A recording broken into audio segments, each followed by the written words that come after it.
नमस्कार दोस्तों, आज एक नई वीडियो लेकर आया हूँ। कक्षा 8वीं प्रश्नावली 2.2 प्रश्न क्रमांक 3।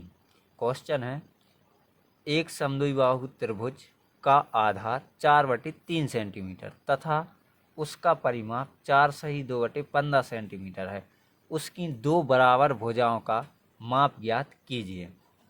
क्वेश्चन वो अपन से क्या पूछ रहे हैं, एक समद्विबाहु त्रिभुज है जिसका आधार, तो सबसे पहले हमें ये समझना पड़ेगा कि समद्विबाहु त्रिभुज क्या होता है। सबसे पहले हम त्रिभुज बनाएंगे। ये हमने त्रिभुज बनाया। अब जो इन्होंने दिया है कि समद्विबाहु त्रिभुज, तो समद्विबाहु त्रिभुज की क्या पहचान है? चूँकि त्रिभुज में 3 भुजाएं होती हैं, इस भुजा को हम आधार कहते हैं और ये 2 भुजाएं और दी हुई हैं। तो जितनी एक भुजा होती है, मान लो यह भुजा जो है ये 4 सेंटीमीटर की है, तो ये भुजा भी 4 सेंटीमीटर की होनी चाहिए, तो वह कहलाता है समद्विबाहु त्रिभुज। जैसे कि नाम से ही हमें पता चलता है कि सम मतलब समान, द्वि मतलब 2 और बाहु मतलब भुजा, मतलब समान 2 भुजाओं वाला त्रिभुज कहलाता है समद्विबाहु त्रिभुज। तो इन्होंने आधार दिया है हमें कितना, 4/3 सेंटीमीटर, और ये जो 2 भुजाएं हैं इनका हमें कुछ पता नहीं है, तो उन्होंने अपन से कहा है कि उसकी 2 बराबर भुजाओं का माप ज्ञात कीजिए। हल, माना कि समद्विबाहु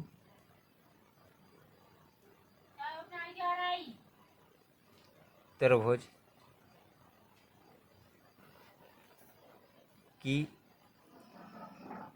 एक भुजा बराबर x सेंटीमीटर। अब जब समद्विबाहु त्रिभुज की एक भुजा हमने x सेंटीमीटर मानी है, तो दूसरी भुजा भी कितनी होगी, x सेंटीमीटर। तो समद्विबाहु त्रिभुज की दूसरी भुजा बराबर x सेंटीमीटर। इसका परिमाप उन्होंने कितना दिया है, ये हमें क्वेश्चन से पता चलेगा। इन्होंने दिया एक समद्विबाहु त्रिभुज का आधार 4/3 सेंटीमीटर है तथा उसका परिमाप 4 सही 2/15, 4 सही 2/15 या 15 चूँकि 60 और 2 62/15, इसको हम ऐसे भी लिख सकते हैं सेंटीमीटर। समद्विबाहु त्रिभुज का आधार बराबर, इन्होंने समद्विबाहु त्रिभुज का आधार दिया है 4/3 सेंटीमीटर। अब हम जानते हैं कि समद्विबाहु त्रिभुज का परिमाप बराबर तीनों भुजाओं का योग।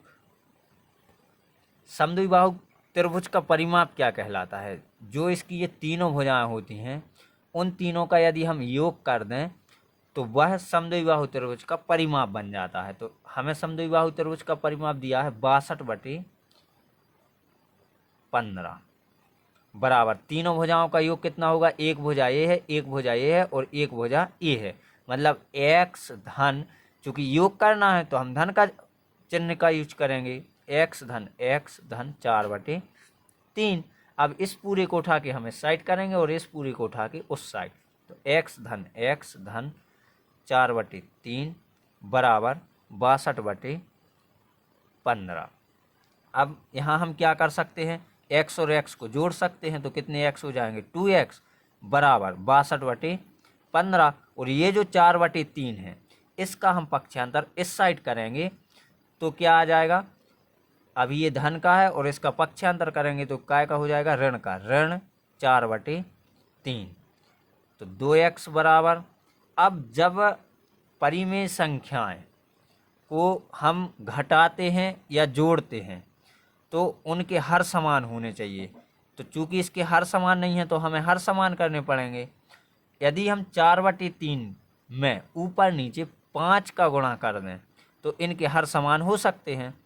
62/15 ऋण 4/3 गुणा 5/5, तो 2x बराबर 62/15 ऋण 4×5 20 बटे 3×5 15।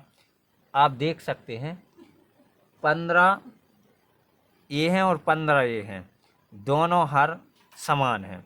तो हम क्या लिख सकते हैं, 2x बराबर 62 ऋण 20 बटे 15। जब हर समान हो जाते हैं तो हम बटे को एक बार लिखते हैं। जो 15 है हर है इसका जो, उसको हम एक बार लिखेंगे। अब 2x बराबर 62 में से हम 20 माइनस करेंगे तो 2 में से 0 जाएगा तो 2 बचेगा, 6 में से 2 जाएंगे तो 4 बचेंगे, बटे जब कहते हो 15 आ जाएगा। अब 2x बराबर 42/15। अब जो यहाँ पे 2 है ये गुणा में है, इसको हम यहाँ से हटा के यहाँ पे ले जाएंगे। जो चीज़ यहाँ गुणा में होती है वो इस साइड जाके भाग में चली जाती है, मतलब बटे में जाएगी, गुणा 2। तो चाहो तो आप यहाँ पे भी काट सकते हो 42 को, और यदि यहाँ पे 42 को नहीं 15 से भी काट सकते हो और 2 से भी। तो 2 से काटोगे यदि तो 2 एकम 2, 2 दूनी 4, 2 एकम 2। आपका बचेगा x बराबर 21/15। अब 21/15 को आप 5 से नहीं कटेगा, ये 3 से कट जाएगा। 3×5 15, 3×7 21। तो x बराबर आपका आ जाएगा 7/5। मतलब आपने जो माना कि समद्विबाहु त्रिभुज की एक भुजा आपने जो x मानी थी वो एक भुजा आपकी निकली 7/5, और दूसरी भुजा भी आपने x मानी थी तो दूसरी भुजा भी 7/5 कहलाएगी। अब आप 7/5, 7/5 और 4/3 को यदि जोड़ोगे तो आपका कितना आ जाएगा, 62/15, और यही आपका आंसर है।